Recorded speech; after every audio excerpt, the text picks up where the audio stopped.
Global investor summit के दूसरे दिन का सत्र विशेषकर कॉलेज में पढ़ने वाले छात्र छात्राओं के नाम रहा। दूसरे दिन भारी संख्या में अलग अलग विद्यालय के छात्र छात्राओं ने ग्लोबल इन्वेस्टर समिट में प्रतिभाग किया, जिनसे हमारे संवाददाता रोहित विक्रम सिंह ने खास बातचीत की।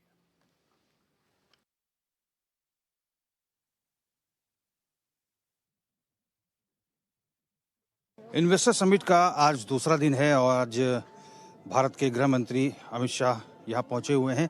कुछ विद्यार्थी हैं जो अपने अपने इंस्टीट्यूट से यहाँ पर आए हैं इन्वेस्टर समिट के में यहाँ पर प्रतिभाग करने के लिए। आपसे जानना चाहेंगे कि क्या इन्वेस्टर समिट को लेकर कुछ जानकारी है आपको? कुछ पता है? बीते रोज प्रधानमंत्री आए थे और करीब 44,000 करोड़ का निवेश का करार हुआ है। प्रदेश के लिए कितना अच्छा मानते हैं इसे? सर अच्छा तो ऑफ कोर्स है, क्योंकि इससे इन्वेस्टमेंट बढ़ा, डेवलपमेंट होगा प्रदेश का। उसके बाद में जो एम्प्लॉयमेंट रेट है वो बढ़ेगी, बहुत लोगों को रोज़गार मिलेगा। तो सर ओवरऑल जो देखा जाएगा वो पॉजिटिव इफेक्ट है। बहुत सारी कंपनीज आई है, ग्लोबल समिट था ये, तो बाहर से इंटरनेशनली भी ट्रेड्स होंगे और मतलब ओवरऑल जीडीपी वो जो होगी वो इंक्रीज़ होगी, डेवलपमेंट होगा स्टेट का और बाकी चीज़ें भी हैं। तो सर था तो ओवरऑल पॉजिटिव और अच्छा ही था जो भी था। उत्तराखंड से कितने लोग हैं यहाँ पे? उत्तराखंड का कोई स्टूडेंट है यहाँ पे? आप हैं? अच्छा, प्रधानमंत्री नरेंद्र मोदी ने कहा है बीते रोज कि वोकल फॉर लोकल और local for global, local products को ग्लोबल स्तर तक पहुँचाने की बात कही है। आपको लगता है कि उनका कहना उद्योगपतियों को समझ में आया होगा और निवेश जो है अच्छा खासा जो 2.5 लाख करोड़ का सरकार ने रखा है वो हासिल हो पाएगा? जी हो पाएगा। जी मुझे तो लगता है ऐसा। कल आप लोग आए थे? जी आए थे। अच्छा, क्या बात अच्छी लगी प्रधानमंत्री की? वही उन्होंने जो कहा कि अपने देश में करिए जो सब बिजनेस और उन लोगों के लिए कहा। अच्छा, मेक इन इंडिया के साथ ही वेडिंग इन इंडिया की बात भी प्रधानमंत्री नरेंद्र मोदी ने की है। कितना सही मानती हैं इसे? जी एक्चुअली उनका ये एक इनडायरेक्ट मैसेज था अकॉर्डिंग टू मी कि बाहर जाने से अच्छा है जो बाहर बच्चे हमारे स्टडी के लिए जा रहे हैं या बिजनेस के लिए जा रहे हैं, उस चीज़ को अगर हम इंडिया में करें तो हमारे इंडिया के लिए वो प्रॉफिट या बेनिफिशियल होगा। So I feel good and it's proficial for India. House of Himalayas करके उत्तराखंड के प्रोडक्ट्स को अब जाना जाएगा। कल इसका भी उद्घाटन प्रधानमंत्री मोदी ने किया है। क्या लगता है कि इससे यहाँ के प्रोडक्ट्स को पंख लगेंगे? यस सर, लगेंगे। जैसे अगर यहीं पर ही वो बना रखा है हाउस ऑफ, यहाँ का वो रहेगा, उस पर क्वालिटी रहेगी, यही की है वो। अगर वो आगे भी बढ़ेगा, जैसे केरला जाएगा, कहीं भी जाएगा, साउथ में जाएगा, दूसरे साइड जाएगा, तब भी वो यही का ही रहेगा। वो पता लगेगा कि वो हिमालय का है। तो इस तरह से अच्छा है वो प्रोडक्ट। क्या कुछ सीखा अभी तक आपने, जैसे प्रधानमंत्री मोदी का संबोधन रहा? सर अभी तो ये है कि जैसे ये एक इनिशिएटिव है कि लाइक इंडिया को USD 5 ट्रिलियन बनाने का। तो अगर और उत्तराखंड ने अकेले ये इनिशिएटिव लिया है कि उत्तराखंड USD 1 ट्रिलियन करेगा, तो काइंड ऑफ अच्छा है। और जैसे उनने बताया सब कुछ make in India, her cheese India में ही करो। जैसे बाहर मत जाओ, मतलब बाहर जा रहे तो वापस पढ़ के वापस आओ, इंडिया में अर्न करो, इंडिया को दो सब कुछ। और जैसे अगर हम शादी भी अगर बाहर करके उनको भी यहाँ लेके आएंगे तो लाइक उनका भी फैमिली कनेक्ट होगा एक तरह से। वहाँ पर जो फॉरेनर्स हैं वो फॉरेनर्स यहाँ पर कनेक्ट होंगे, यहाँ पर आकर वो लोग भी यहाँ पर आएंगे, उनको वैसे भी इंडिया ज़्यादा अच्छा लगता है। यहाँ का कल्चर वो सीखेंगे और यहाँ का कल्चर ग्रो होगा आगे भी। तो ये विद्यार्थी हैं और कहीं ना कहीं ग्लोबल इन्वेस्टर समिट जो बीते रोज हुआ है, बहुत सारी चीज़ें इन्हें समझ में आई है जो प्रधानमंत्री नरेंद्र मोदी ने अपने 40 मिनट के संबोधन में कही है। और एक बात जो महत्वपूर्ण है, प्रधानमंत्री ने कहा है कि जब तीसरी सरकार केंद्र में आएगी तो भारत विश्व की सबसे बड़ी अर्थव्यवस्था होगी और इसी को चरितार्थ करने के लिए ये ग्लोबल इन्वेस्टर समिट हुआ है। और प्रधानमंत्री नरेंद्र मोदी ने उत्तराखंड में इन्वेस्टमेंट की बात कही है उद्योगपतियों से। HNN 24/7 के लिए अपने कैमरा पर्सन हरीश भट्ट के साथ में रोहित विक्रम सिंह, देहरादून।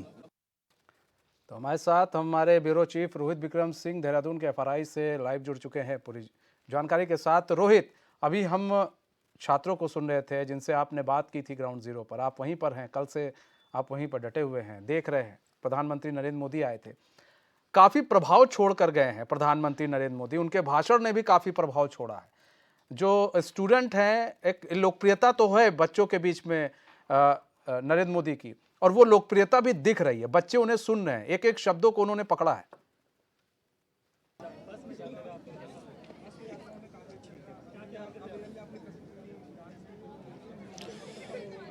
जी बिल्कुल मनीष, और प्रधानमंत्री नरेंद्र मोदी की लोकप्रियता सभी लोग स्वीकार करते हैं और इसीलिए प्रधानमंत्री नरेंद्र मोदी को ग्लोबल लीडर कहा जाता है। और बीते रोज जिस तरह का संबोधन उनका हुआ, करीब 40 मिनट वो जनता से मुखातिब हुए।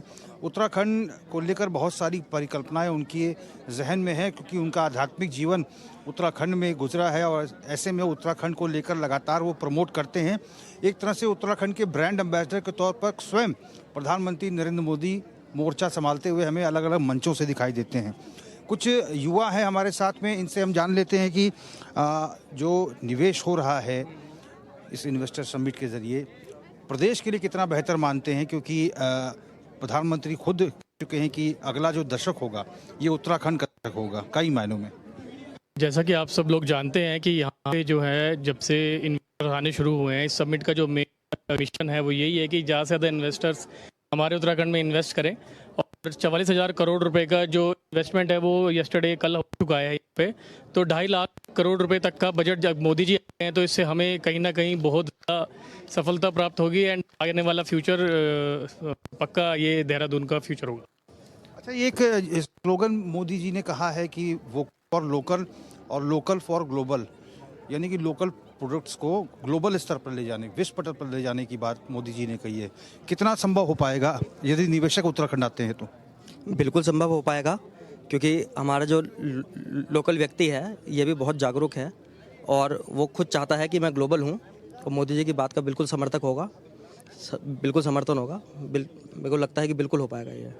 आज आप लोग गृह मंत्री अमित शाह को सुनने आए हैं, कुछ क्यूरियोसिटी है आप लोगों को? बहुत ज़्यादा है। पहली बार अमित शाह जी को देखने का मौका मिल रहा है लाइव। देखिए, बहुत सारे स्टूडेंट्स हैं, क्या लगता है कि प्रधानमंत्री मोदी का जो विजन है उत्तराखंड को लेकर ये सफल होगा? आज गृह मंत्री पहुंच रहे हैं। नहीं, जरूर सफल होगा। काफ़ी अच्छा विजन है, काफ़ी डेवलपमेंट अच्छा रहा है उत्तराखंड में। और as a student in Uttarakhand हमको काफ़ी उम्मीदें हैं मोदी जी से कि देहरादून और उत्तराखंड, पूरे उत्तराखंड का अच्छा होगा।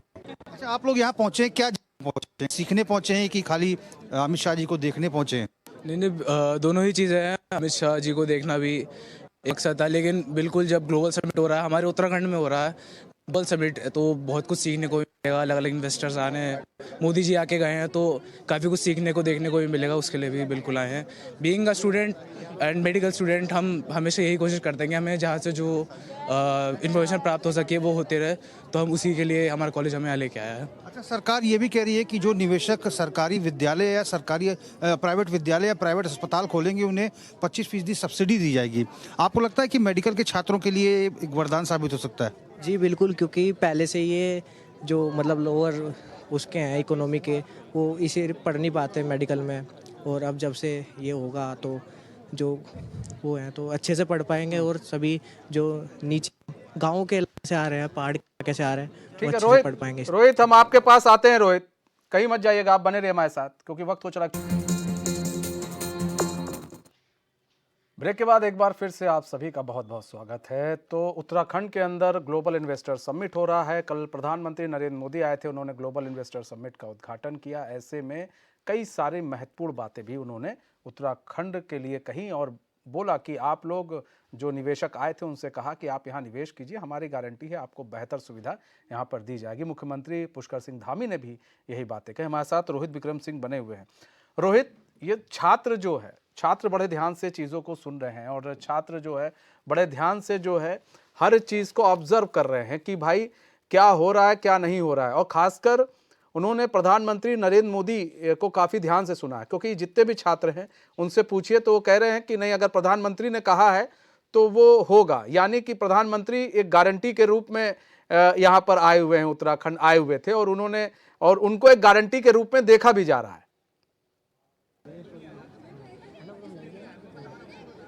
बिल्कुल मनीष, और जिस तरह से प्रधानमंत्री मोदी कहते हैं कि मोदी की गारंटी ही सबसे बड़ी गारंटी है, हम इन युवाओं से ये भी जान लेते हैं कि अगर मान लीजिए कि आप निवेशक हैं, आप उत्तराखंड आए हैं, आपको निवेश करना है तो किस सेक्टर में निवेश करना चाहेंगे? मैं हेल्थ सेक्टर में सबसे ज़्यादा, मुझे ऐसा लगता है जो जितने भी हिली एरियाज़ हैं वहाँ पे थोड़ा सा क्या है कि हेल्थ का थोड़ा सा अभाव है लोगों के पास ना। उन लोगों को बहुत दूर से आना पड़ता है, आने जाने की सुविधा, ट्रांसपोर्टेशन में थोड़ा सा सुधार हो जाए तो ज़्यादा अच्छा होगा। और थोड़ी सी उनकी एजुकेशन के ऊपर थोड़ा सा काम हो तो वो लोग मुझे ऐसा लगता है कि बहुत ज़्यादा कैपेबल हैं that he can perform a very good in future. तो ये हमारे भविष्य के लिए, हमारे भारत के लिए आगे बहुत अच्छा होगा। अच्छा, फिल्म प्रोडक्शन की बहुत सारी संभावना है, बहुत सारी फिल्में भी उत्तराखंड में बन रही हैं। आपको लगता है कि विदेशों में जाकर इतना लंबा चौड़ा खर्चा करने के बजाय अगर उत्तराखंड जैसे पर्वतीय क्षेत्रों में आया जाए तो इसे भी मिनी स्विट्जरलैंड कहा जाता है, यहाँ भी निवेश की संभावना है, यहाँ पे भी अच्छी फिल्में बन सकती हैं? ऑब्वियसली बन सकती है। उत्तराखंड में बहुत अच्छी जगह है जहाँ पर बहुत अच्छी वादियाँ भी है, तो ऑब्वियसली बन सकती है। एंड अगर हम फिल्मों की प्रोडक्शन इंडिया में करेंगे एंड उत्तराखंड क्षेत्र में करेंगे तो वो उत्तराखंड के डेवलपमेंट में काम आएगा। अच्छा, सरकार ये भी कह रही है कि जो फिल्म निर्माता निर्देशक उत्तराखंड आएंगे उनको 25% सब्सिडी दी जाएगी, बहुत सारी सुविधाएं भी देंगे। कितनी संभावनाएं लगती हैं? संभावना बिल्कुल पूरी है, क्योंकि हमारे यहाँ तो लोकेशंस बहुत अच्छी हैं। आज जैसा आप पहले भी देख चुके हैं कि हमारे यहाँ जहाँ पे हम अभी खड़े हुए हैं FRI में ही कितनी पिक्चरें बन चुकी हैं। तो ये थोड़ा सा इंडिया भी बाकी के लोग देखें वो अच्छा है, और बाहर जाके फालतू पैसा क्यों खर्च करना, अपने इंडिया में ही करेंगे। अच्छा, मान लीजिए आप निवेशक हैं तो कहाँ इन्वेस्टमेंट करना चाहेंगे, कहाँ कहाँ संभावना है उत्तराखंड में? एजुकेशन में, हेल्थ जैसे डॉक्टर साहब ने कहा, तो उसके बाद अपना एजुकेशन आ गया, मेडिकल एजुकेशन हो गया, और हमारा जो है थोड़ा सा जो पर्वतीय क्षेत्र है वहाँ पे रोड्स के लिए मेनली, क्योंकि वहाँ की कनेक्टिविटी उतनी अभी अच्छी नहीं है। जो दुर्गम इलाके हैं खास तौर से उनकी थोड़ी सी कनेक्टिविटी अच्छी होगी तो वहाँ के लोगों को बहुत ज़्यादा फ़ायदा मिलेगा, और लोग वहाँ से पलायन भी कम करेंगे उसकी वजह से। अच्छा, उत्तराखंड से हैं यहाँ पे आप हैं? अच्छा, ये बताइए कि बहुत सारे ऐसे टूरिस्ट डेस्टिनेशन उत्तराखंड में है जहाँ पर जो विकसित नहीं हुए हैं, बहुत सारे वाटरफॉल्स हैं, इनके बारे में कोई जानता ही नहीं। यहाँ पर संभावना है ऐसे टूरिस्ट हब को अगर चिन्हित किया जाए, इनको डेवलप किया जाए तो रोज़गार जो है युवाओं को मिल सकता है? जी सर, हो जाएगा, क्योंकि सर जितना बिल्ड होगा, मतलब जो टूरिस्ट प्लेसेस हैं, तो उतना ही उनको काम मिलेगा वर्कर्स को, और सर रोजगार भी इससे विकसित हो सकता है। मतलब नहीं, एक चीज और है रोहित, ये उत्तराखंड के ही छात्र हैं, इनसे हम जानना चाहेंगे रोहित कि आप क्या कहेंगे इस इन्वेस्टर समिट को देखने के बाद, इनकी सोच क्या? कई लोग होते हैं कि पढ़ाई करने के बाद दिल्ली चले जाते हैं या बाहर चले जाते हैं, तो क्या इस इन्वेस्टर समिट के बाद इनकी सोच बदलेगी और अपने जो साथी हैं उन्हें कहेंगे कि रिवर्स पलायन करें?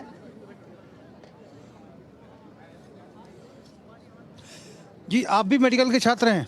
अच्छा, अमूमन देखने में ये आता है कि छात्र तो पढ़ाई तो यहाँ से कर लेते हैं लेकिन फिर दूसरे राज्यों में सेवाएं देने चले जाते हैं, तो ऐसे में आप यहाँ रह के सेवाएं देंगे? क्योंकि आपका रहना भी बहुत ज़रूरी है यहाँ के हेल्थ की दृष्टि से अगर देखा जाए तो। जी सर, यहीं पे रहना चाहिए, क्योंकि यहाँ पर दुर्गम इलाके हैं, उधर जहाँ पर इतनी हेल्थ फैसिलिटीज़ नहीं पहुँच पाती हैं, तो उधर हम अपने अच्छा से अच्छा देकर उनकी हेल्थ फैसिलिटी को विकसित करेंगे। अच्छा मनीष, एक फिल्म प्रोडक्शन लाइन से एक हमारे साथ जुड़े हैं सर, अपना परिचय दीजिए। मैं शेखर सोनी हूँ, छत्तीसगढ़ फिल्म इंडस्ट्री में मैं एक्टर रहा हूँ। मेरी फिल्म जो है सुपरहिट रही है, सिल्वर जुबली फिल्म का आर्टिस्ट हूँ मैं, कई सारी फिल्में की है और इस समय मैं मेरा खुद का प्रोडक्शन हाउस है। एज ए डायरेक्टर मैं एक फ़िल्म करने आया हूँ और मुझे ये शुरू से पता था कि उत्तराखंड अपने आप में एक पूरी स्टेट ही फिल्म सिटी है, तो इससे बड़ा फिल्म सिटी कहीं नहीं मिल सकता। यहाँ पर इतनी अच्छी वादियाँ हैं और आप इतने अच्छे हिल्स एरिया हैं और यहाँ का क्लाइमेट इतना शानदार है, डस्ट फ्री मतलब पॉल्यूशन फ्री एरिया है। ऊपर से यहाँ के लोग बहुत अच्छे हैं, बहुत कोऑपरेटिव हैं, बहुत शांत हैं और मिलनसार हैं। तो क्या है कि एक फिल्म मेकर को ना क्लाइमेट के साथ साथ एटमॉस्फेयर चाहिए होता है। हम चाहते हैं कि लोकल लेवल पे हम क्या कर सकते हैं। यहाँ पर आप देखिए तो आध्यात्मिक दृष्टि से भी बहुत सारे स्थान हैं, है ना। यहाँ पर नैनीताल शिमला है जहाँ बर्फ़ भी मिल जाएगी आपको, और मैदानी इलाके में आपको देहरादून जैसी सिटी मिल जाएगी। तो मेरी एक जो फिल्म है हिंदी ऐ वक्त जरा सा रुक जा, जो पहाड़ी लव स्टोरी पे है, वो फिल्म मैं यहाँ करना चाह रहा हूँ। मोस्ट प्रॉब्ली मतलब फरवरी या आसपास उसके फिल्म शूटिंग चालू हो जाएगी। तो यहाँ पर मैं फिल्म की लोकेशन देखने आया हूँ। एक चीज और भी देखी गई है कि क्या नाम है रोहित, इसके साथ साथ यहाँ पर सवाल ये भी उठ रहा है कि जो पहले फिल्में यहाँ पर बनती थी, सबसे ज्यादा फिल्में बनती थी हिमालय हो गया या फिर उत्तराखंड में काफी फिल्में बनती थी, ऐसे में उसमें गिरावट आई है। अब उसको कैसे बढ़ाया जाए, ये भी एक सबसे बड़ा एक बड़ी चुनौती है, कैसे उसको बढ़ाया जाए। उसके लिए जो डायरेक्टर्स हैं, जो और लोग हैं, वो क्या कर रहे हैं? जैसे ये एक फिल्म बनाएंगे, उसके बाद एक फिल्म हिट हो गई तो ठीक है, वरना फिर ये होता है कि चलो एक फिल्म तो मैंने बनाई थी ना। तो ऐसे में क्या इन लोगों की तरफ से भी कोई क्या जद्दोजहद की जाएगी, जो डायरेक्टर्स हैं? सोनी साहब, अच्छा, एक बहुत महत्वपूर्ण सवाल जो हमारे एंकर पूछ रहे हैं, मनीष जानना चाहते हैं कि एक दशक 70 का दशक, 60 का दशक था, जहां पर राम तेरी गंगा मैली, आन मिलो सजना जैसी फिल्में यहाँ पर बहुतायत संख्या में होती थी। लेकिन एकाएक जो पिछले 10 या 20 सालों की बात करें, लोग विदेशों का रुख करने लगे। आप यहाँ फिल्म बनाएंगे तो क्या आप अपनी कम्युनिटी के लोगों के साथ बातचीत करेंगे कि भाई उत्तराखंड में निवेश करिए, यहाँ पर कम बजट में अच्छी फिल्में बन सकती हैं और सरकार 25% सब्सिडी भी दे रही है आप लोगों को? देखिए, मैं ये कहना चाहूँगा कि छत्तीसगढ़ में पिछले 5 साल कांग्रेस की गवर्नमेंट थी। कांग्रेस की गवर्नमेंट ने फिल्म नीति बनाई, बहुत सारा कुछ बनाया, लेकिन आज मैं एज ए डायरेक्टर बोल रहा हूँ। मेरी लास्ट रिलीज फिल्म थी खलिहान 2021 में, यूट्यूब में उसके आप सर्च कर सकते हैं, खलिहान शेखर सोनी हॉलीवुड आप सर्च कर सकते हैं। तो हम लोगों ने फिल्म को टैक्स फ्री के लिए मांग किया, टैक्स फ्री नहीं हो पाई। हमने सब्सिडी के लिए, तो सब्सिडी तो किसी छत्तीसगढ़ को, किसी को प्रोड्यूसर को मिली ही नहीं। फिल्म नीति बनी है तो फिल्म नीति का लाभ जो है इक्का दुक्का बॉलीवुड वालों ने निभाया है, लोकल लोगों को कोई फायदा नहीं होता है। तो ऐसी गवर्नमेंट के जाने के बाद जब बीजेपी की गवर्नमेंट आई है तो हम लोग बहुत ज़्यादा होपफुल हो गए हैं। और मैं छत्तीसगढ़ में चाहूँगा कि मेरे जितने भी कलीग्स हैं, मेरे जितने भी पार्टनर्स हैं, वो सभी लोग मेरे साथ मिलकर उत्तराखंड में ही निवेश करें, उत्तराखंड में ही फिल्म प्लान करें। क्योंकि हम लोगों की फिल्में 200-300 करोड़ की नहीं होती, हमारी में 25 लाख 50 लाख की होती हैं और ज़्यादा वो फिल्में होती है। लेकिन जब 1 करोड़ की फिल्म आप बहुत अच्छे से फायदेमंद होती है और क्या नाम है, कहीं ना कहीं वो रोजगार बढ़ाती है। और यहाँ पर उत्तराखंड में अगर ऐसी फिल्में बनती है तो पर्यटन क्षेत्र में भी काफी इसको बढ़ावा मिलता है। फिलहाल बहुत बहुत धन्यवाद रोहित, हमारे साथ जुड़ने के लिए और तमाम जानकारी साझा करने के लिए।